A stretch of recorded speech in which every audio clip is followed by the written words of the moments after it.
Bismillahirrahmanirrahim. Assalamualaikum warahmatullahi wabarakatuh. Alhamdulillahilladzi bini'matihi tatimmus salihat. Wassalatu wassalamu ala sayyidis sadat, sayyidina wa maulana Muhammadin wa ala alihi wa sahbihi ajma'in, amma ba'd. Qala Allah subhanahu wa ta'ala fil Qur'anil Karim, a'udzu billahi minasy syaithanir rajim. Bismillahirrahmanirrahim. Qul hal yastawi alladhina ya'lamun walladhina la ya'lamun innama yatadhakkaru ulul albab. Shadaqallahu maulanal azim. Hadirin dan hadirat para musyrif dan santri pesantren tahfiz Madinah Quran yang insya Allah kita semua selalu dalam rahmat dan maghfirah Allah subhanahu wa ta'ala. Alhamdulillah, kita bersyukur kepada Allah atas berbagai nikmat yang Allah limpah curahkan pada kita. Wabil khusus nikmat iman dan nikmat Islam. Mudah-mudahan dengan iman dan Islam Allah bahagiakan dan selamatkan hidup kita, keluarga kita, anak-anak keturunan kita, dunia dan akhirat. Mudah-mudahan dengan iman dan Islam kelak Allah anugerahkan pada kita husnul khatimah. Dan mudah-mudahan dengan iman dan Islam kelak Allah pertemukan kita dengan kekasih hati kita, Nabi besar Muhammad sallallahu alaihi wasallam, meraih syafaat beliau, berkumpul bersama orang-orang yang saleh di dalam surganya Allah subhanahu wa ta'ala. Amin, amin, amin. Ya Allah, ya Rabbal Alamin. Jamaah rahimakumullah, sebelum kita mulai ta'lim pada kesempatan pagi hari ini, mari sama-sama kita bacakan suratul Fatihah untuk sahabat-sahabat surga kita yang masih dalam keadaan sakit ataupun dalam proses pemulihan. Wabil khusus sahabat surga kita, Ibu Erma, mudah-mudahan Allah subhanahu wa ta'ala membersihkan penyakit beliau, menyehatkan tubuh beliau, mengembalikan kekuatan beliau, dan mudah-mudahan menjadikan penyakit beliau sebagai pelebur dan penggugur dosa-dosa beliau. Dan kita yang mendoakan mudah-mudahan Allah subhanahu wa ta'ala berkahi kesehatan kita, sehingga semakin sehat tubuh kita, semakin istiqamah beribadah kepada Allah subhanahu wa ta'ala. Ala hadhihi niyat wa likulli niyatin salihah wa ila hadratin Nabi Muhammadin sallallahu alaihi wasallam. Al-Fatihah. A'udzu billahi minasy syaithanir rajim. Bismillahirrahmanirrahim. Alhamdulillahi rabbil alamin arrahmanir rahim maliki yaumiddin. Iyyaka na'budu wa iyyaka nasta'in ihdinas siratal mustaqim siratal ladzina an'amta 'alaihim ghairil maghdubi 'alaihim waladdallin. Amin, amin, amin, amin ya Allah ya Rabbal Alamin. Jamaah rahimakumullah, dalam kesempatan ta'lim pagi hari ini kembali kita bersama Al-Qur'anul Karim, memahami dan menggali makna serta kandungannya dengan niat untuk memahaminya, kemudian meyakininya, dan kemudian mengamalkannya sebagai pembimbing dan penuntun terbaik kita dalam kehidupan kita dunia dan akhirat.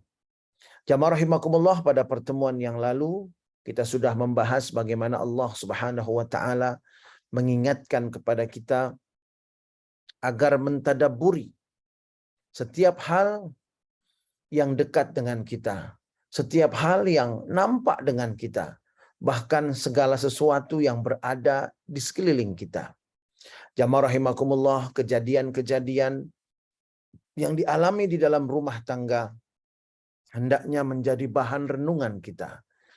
Kemudian kejadian-kejadian yang kita alami di luar rumah kita hendaknya menjadi renungan dan kita ambil hikmah serta pelajaran dari seluruh peristiwa yang kita alami.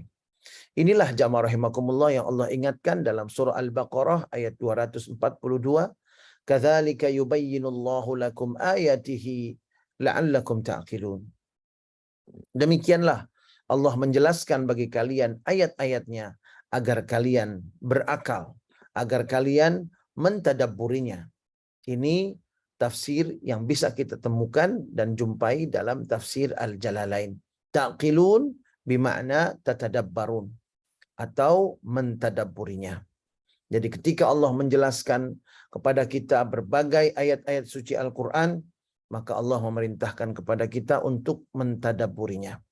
Sehingga saya mengajak kepada seluruh jamaah Majelis Ta'lim Madinah Quran, sahabat-sahabat surga, yang dirahmati oleh Allah Subhanahu wa taala, saya mengajak jamaah sekalian dan diri saya pribadi serta keluarga yang kita cintai, hari-hari ini dan hari-hari ke depan, ketika kita membaca ayat Al-Quran, jangan sampai kita tidak mengerti apa yang kita baca. Kalaupun tidak memahami ayat demi ayat, maka minimal kita memahami secara umum apa yang sedang kita baca. Seumpamanya jamaah rahimakumullah, kita sedang membaca surah Al-Mulk, maka jangan sampai kita tidak tahu arti apa yang kita baca. Minimal itu, minimal artinya kita tahu. Lalu kemudian dengan mengikuti majelis-majelis tafsir, kita bisa mendalami lagi maknanya. Jadi baca Quran, kemudian pahami artinya, lalu kemudian bergabunglah dengan majelis-majelis tafsir, sehingga apa yang kita baca, jamaah rahimakumullah, nampak dan muncul hikmah-hikmah serta mukjizat-mukjizat yang terdapat di dalam ayat yang kita baca. Nah, jamaah rahimakumullah, kita lanjutkan tafsir surah Al-Baqarah ayat 243. Allah Subhanahu wa taala berfirman, A'udzu billahi minasyaitonir rajim. Bismillahirrahmanirrahim. Alam tara ilal ladzina kharaju min diyarihim wa hum ulufun hadaral maut. Faqala lahumullahu mutu thumma ahyahum. Innallaha ladzu fadlin 'alan nas walakinna aktsaran nasi la yashkurun. Apakah kalian tidak melihat orang-orang yang keluar dari perkampungan mereka dan mereka ribuan karena takut mati? Maka kemudian Allah berfirman kepada mereka, matilah kalian. Kemudian Allah menghidupkan mereka. Sesungguhnya Allah Subhanahu wa taala betul-betul memiliki berbagai karunia terhadap manusia, berbagai anugerah terhadap manusia, tetapi sebagian besar manusia tidak bersyukur. Jamaah rahimakumullah, dari terjemah tadi kita bisa melihat bahwa ayat ini berbicara tentang ribuan orang yang berbondong-bondong keluar dari perkampungan mereka, lari, meninggalkan perkampungan mereka dengan satu sebab, takut mati. Hadzaral maut, takut mati. Lalu kemudian Allah justru berfirman kepada mereka, matilah kalian. Kemudian Allah menghidupkan mereka kembali. Kemudian setelah itu Allah mengaitkan peristiwa ini dengan penegasan bahwa Allah memiliki anugerah yang begitu banyak kepada manusia, namun realitanya kebanyakan manusia tidak pandai bersyukur. Kalau kita kaitkan dengan ayat sebelumnya, seseorang yang Allah katakan tidak pandai bersyukur, tentunya adalah diantaranya orang-orang yang tidak mau mentadabburi Al-Quranul Karim. Bagaimana bisa bersyukur kalau tidak ada ilmunya? Bagaimana bisa bersyukur kalau seandainya dia tidak yakin bahwa Allah lah yang memberikan segala anugerah di dalam kehidupannya. Sehingga segala sesuatu yang Allah berikan itu adalah anugerah. Bukan hanya sehat anugerah Allah, tetapi sakit pun adalah anugerah Allah. Karena ketika sakit Allah ampuni dosa-dosa kita. Ketika sakit Allah Subhanahu wa taala leburkan kesalahan-kesalahan dan kekhilafan kita. Sehingga sehat atau sakit itu adalah anugerah dari Allah Subhanahu wa taala. Baik dan buruknya tergantung bagaimana kita menghadapinya. Seseorang yang sehat bisa jadi itu kondisi yang buruk di mata Allah, ketika dia tidak mensyukuri kesehatannya. Dan seseorang yang sedang sakit bisa jadi itu kondisi yang lebih baik di mata Allah, Karena ketika dia sakit, dia kembali kepada Allah, hatinya menjadi jauh lebih lembut, dan kemudian dosa-dosanya pun digugurkan oleh Allah Subhanahu wa taala. Dia jadi lebih punya waktu yang lebih banyak dengan Allah Subhanahu wa taala. Lebih ingat dengan Allah Subhanahu wa taala. Lebih sering memuji Allah. Lebih sering berterima kasih kepada Allah, dan jamaah rahimakumullah lebih semangat untuk mengenal Allah Subhanahu wa taala. Jamaah rahimakumullah, kemudian di dalam tafsir Jalalain disebutkan bahwa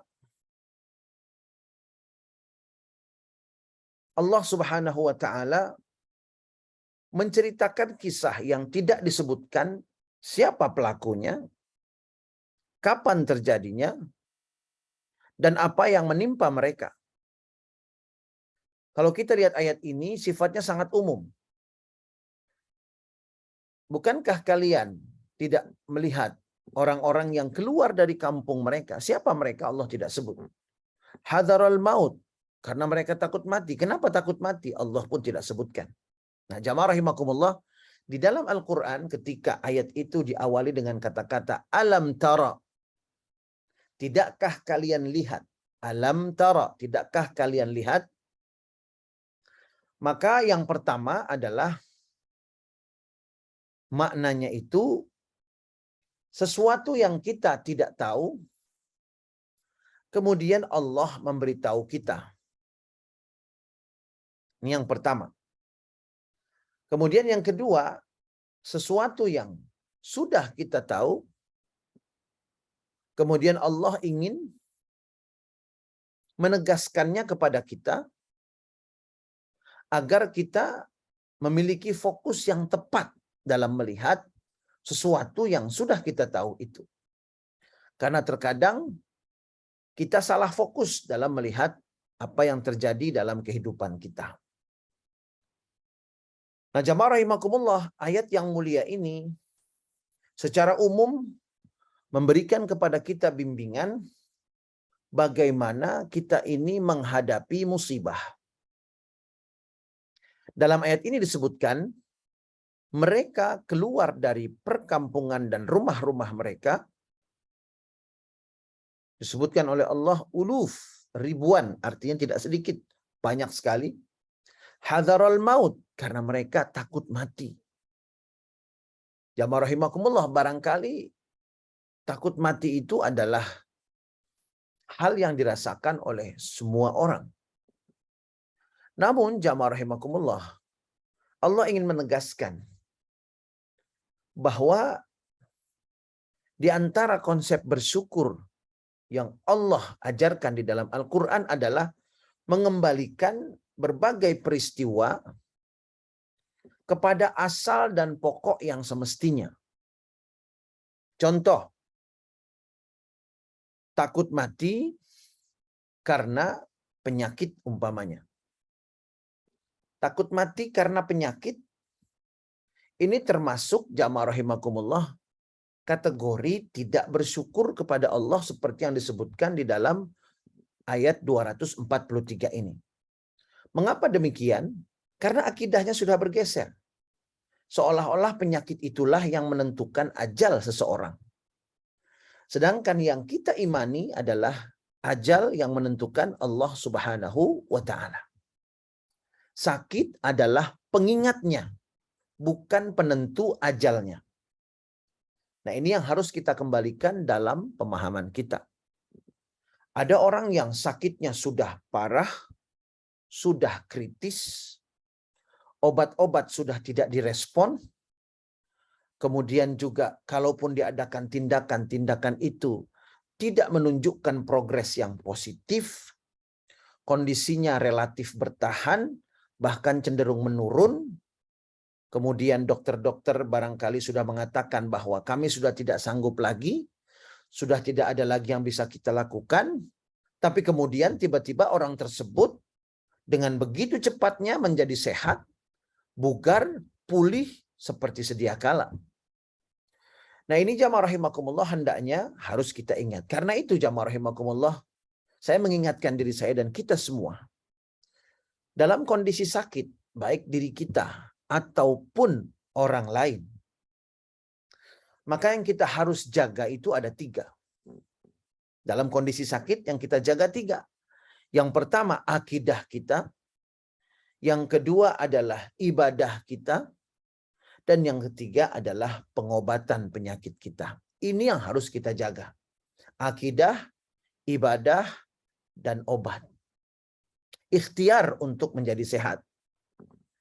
Nah ketika ini kita jaga, jamaah rahimakumullah, maka insya Allah ketika sehat dari penyakit, bukan hanya fisik yang sehat, bukan hanya organ yang sehat, tetapi batin kita juga sehat. Akidah kita juga sehat. Dan kesehatan batin, kesehatan akidah, semangat beribadah, ini yang membuat kehidupan kita sehat lahir dan batin. Kalau badan saja sehat, akidah tidak, maka kehidupan kita ini timpang. Barangkali kita semangat untuk berolahraga, tetapi jauh lebih malas untuk beribadah. Barangkali kita lebih bersemangat untuk olah fisik, tetapi jamaah rahimakumullah, untuk menyiram hati kita dengan ilmu agama, bergabung ke majelis-majelis ta'lim, untuk mempelajari ilmu-ilmu agama, terasa berat. Nah inilah yang disebut dengan kehidupan yang timpang. Karena kesehatannya hanya satu sisi. Tidak lengkap seperti yang semestinya. Jamaah rahimakumullah, ayat yang mulia ini mengingatkan kita tentang hal itu. Dan ditutup dengan kata-kata yaskurun, bersyukur. Jadi bisa kita lihat bahwa kisah yang Allah sajikan di dalam ayat 243 ini, di mana Allah menyebutkan ada ribuan orang yang berduyun-duyun pergi keluar meninggalkan rumah mereka, perkampungan mereka, karena takut mati. Itu adalah indikator bahwa ribuan orang itu tidak bersyukur kepada Allah Subhanahu wa taala. Jamaah rahimakumullah, kalau kita lihat di dalam tafsir ada perbedaan pendapat mengenai siapa yang dimaksud oleh Allah dalam ayat ini. Dan memang jamaah rahimakumullah, di dalam Al-Qur'an ketika Allah menjelaskan tentang hukum, biasanya setelah itu Allah menyebutkan kisah-kisah umat-umat terdahulu. Jadi Imam Ar-Razi mengatakan bahwa kalau kita lihat pola di dalam Al-Quran, setelah Allah menjelaskan masalah hukum, biasanya Allah kemudian akan menjelaskan tentang kisah-kisah umat terdahulu. Supaya kita bisa mengambil pelajaran setelah mentadaburi ayat-ayat tersebut. Nah jamaah rahimakumullah, dalam ayat yang mulia ini tidak disebutkan siapa mereka. Karena memang fokusnya bukan pada personnya, bukan pada zamannya, bukan pada tempatnya.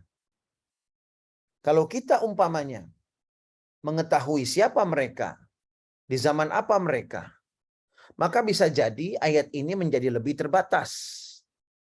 Kandungannya menjadi lebih sempit, karena personnya sudah diketahui, kemudian zamannya sudah diketahui, dan tempatnya sudah diketahui. Ketika Allah menjelaskan suatu kisah, kemudian tidak disebutkan secara jelas siapa orang-orangnya, siapa mereka, dan kemudian di mana mereka, kapan mereka hidup, kapan terjadi peristiwa itu, maka sesungguhnya yang Allah inginkan dari kita adalah untuk mengetahui bahwa kisah yang terjadi di masa yang lalu ini akan terus terjadi ila yaumil qiyamah. Ini hikmah Allah Subhanahu wa taala tidak menyebutkan secara definitif siapa mereka, di zaman apa mereka, di mana mereka, dan apa yang menimpa mereka. Ketika kisah itu tidak dibatasi dengan para pelaku, waktu dan tempat serta penyebabnya, maka ini maknanya adalah Allah ingin memberitahu kita bahwa hal ini akan terjadi sampai hari kiamat. Jamaah rahimakumullah, seperti umpamanya Fir'aun. Ternyata Fir'aun itu bukan nama orang. Tapi Fir'aun itu adalah julukan seperti sultan. Fir'aun mana yang berhadapan dengan Nabi Musa? Allah tidak menyebutkan namanya secara spesifik. Allah hanya menyebutkan gelarnya Fir'aun atau sultan. Atau bisa juga kita terjemahkan dengan raja dalam konteks kita. Sehingga kita bisa memahami bahwa raja dengan karakter Fir'aun, pemimpin dengan karakter Fir'aun, itu akan terus ada sampai akhir zaman ini. Dan sebaliknya jamaah rahimakumullah akan berhadapan dengan orang-orang baik dan orang-orang yang soleh. Seperti Fir'aun berhadapan dengan Nabi Musa alaihissalam. Tentunya seorang nabi akan memiliki murid-murid. Akan memiliki pengikut. Sehingga ketika Allah menjelaskan bahwa Fir'aun berhadapan dengan Nabi Musa, maka pemimpin-pemimpin yang berkarakter seperti Fir'aun pun akan berhadapan dengan murid-murid dan pengikut Nabi Musa. Sehingga dalam konteks zaman kita, kalau ada pemimpin-pemimpin yang berkarakter seperti Fir'aun di zaman kita hidup saat ini, maka mereka akan berhadapan dengan murid-murid, pengikut, dan penerus, bahkan pewaris Nabi besar Muhammad sallallahu alaihi wasallam, yaitu orang-orang soleh, para ulama, dan orang-orang yang cinta dengan agamanya. Nah, inilah kesan yang ditangkap jamaah rahimakumullah, pemahaman yang kita bisa dapatkan dari ayat yang mulia ini, surah Al-Baqarah ayat 243. Sebagian mengatakan di dalam tafsir bahwa mereka ini adalah qaumum min Bani Israel. Kaum dari zaman Bani Israel. Lalu penyebab mereka kabur itu adalah at-ta'un bibiladihim. Merebaknya wabah penyakit di negeri mereka. Jadi mereka keluar dari kampung halaman mereka, dan kampung halaman yang dimaksud ini adalah satu kaum dari Bani Israel. Kemudian mereka jumlahnya ribuan, mereka lari tunggang langgang, kabur dari perkampungannya, takut mati, dan penyebabnya adalah karena ada wabah yang sedang merebak di wilayah itu. Jamaah rahimakumullah, ini adalah syariat di dalam ajaran Nabi Musa.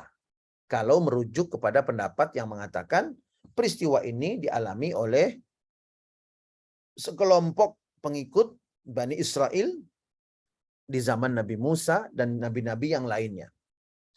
Ada riwayat yang lain mengatakan ini terjadi di zaman Nabi ketiga Bani Israel, yaitu Nabi Hezkiel. Di mana ketika Nabi Hezkiel datang melewati kaum itu, beliau melihat bahwa orang-orang sudah bergelimpangan mati. Lalu kemudian Nabi Hezkiel, Nabi ketiga Bani Israel ini berdoa kepada Allah dan meminta Allah untuk menghidupkan mereka kembali. Lalu Allah pun menghidupkan mereka. Jadi setelah Allah matikan mereka karena kabur, mereka keluar dari wilayahnya, mencari tempat yang aman. Ternyata di tempat yang aman ini mereka justru terkena wabah dan penyakit itu sehingga mereka mati semuanya. Kemudian Nabi Hezkiel lewat ke daerah itu dan melihat mereka sudah menjadi mayat yang bergelimpangan. Lalu kemudian Nabi Hezkiel mengangkat tangannya, berdoa kepada Allah agar dihidupkan, dan Allah pun menghidupkan mereka. Namun setelah dihidupkan, jamaah rahimakumullah, mereka tetap membangkang kepada nabi-nabi dan utusan Allah Subhanahu wa taala. Berdasarkan pendapat ini, maka Allah ingin menyampaikan bahwa Bani Israel itu adalah kaum yang paling menyulitkan para nabi. Kaum yang paling membangkang kepada nabi. Dan kaum-kaum yang memiliki karakter kaum Bani Israel ini akan terus ada sampai hari kiamat. Yang menyulitkan orang-orang soleh. Yang kemudian mengintimidasi orang-orang yang soleh. Tidak percaya kepada mereka. Berhadap-hadapan dengan mereka. Ini akan terjadi sampai dengan hari kiamat. Nah, jamaah rahimakumullah, lalu bagaimana seharusnya kita bersikap terhadap musibah-musibah yang kita hadapi dalam hidup kita? ayat ini memberikan kita bimbingan dan tuntunan yang luar biasa indah. Dan untuk itu insya Allah kita akan mendengarkan ulasan ini pada pertemuan yang berikutnya. Mudah-mudahan Allah Subhanahu wa taala memberikan kita sehat walafiat dan selalu menumbuhkan di dalam hati kita, keluarga dan anak-anak keturunan kita antusiasme untuk mengetahui apa kandungan Al-Quran. Kalau saat ini kita semangat untuk membaca, maka jangan berhenti pada titik itu. Tingkatkan lagi semangat untuk memahami apa yang kita baca. Karena mukjizat Al-Quran baru akan kita rasakan ketika kita memahami ayat demi ayat yang kita baca. Jangan hanya mengejar pahala bacaan, tetapi juga kejarlah mukjizat Al-Quranul Karim yang menjadi sumber keajaiban dalam kehidupan kita. Bismillahirrahmanirrahim. Alhamdulillahirabbil alamin. Allahumma salli ala sayidina Muhammad wa ala ali sayidina Muhammad. Allahumma la tada' lana fi majlisina hadha dhanban illa ghafartah wa la 'aiban illa satartah wa la maridan illa syafaitah wa la daynan illa qadaitah wa la hajatan min hawaijid dunya wal akhirah illa qadaitaha wa yassartaha ya Allah ya rabbal alamin. Rabbana hab lana min azwajina wa dhurriyyatina qurrata a'yun waj'alna lil muttaqina imama. Rabbana ighfir lana wa liwalidayna warhamhuma kama rabbayana shighara. Rabbana atina fid dunya hasanah wa fil akhirati hasanah wa qina adzaban nar. Wa sallallahu ala sayyidina wa maulana Muhammadin wa ala alihi wa sahbihi wa sallam. Walhamdulillahi rabbil alamin. Kita tutup dengan doa kafaratul majlis. Subhanakallahumma wa bihamdika asyhadu an la ilaha illa anta astaghfiruka wa atubu ilaik. Billahi taufiq wal hidayah. Wassalamualaikum warahmatullahi wabarakatuh. Waalaikumsalam warahmatullahi wabarakatuh. Barakallahu. Bapak Ibu semua, sampai besok pagi.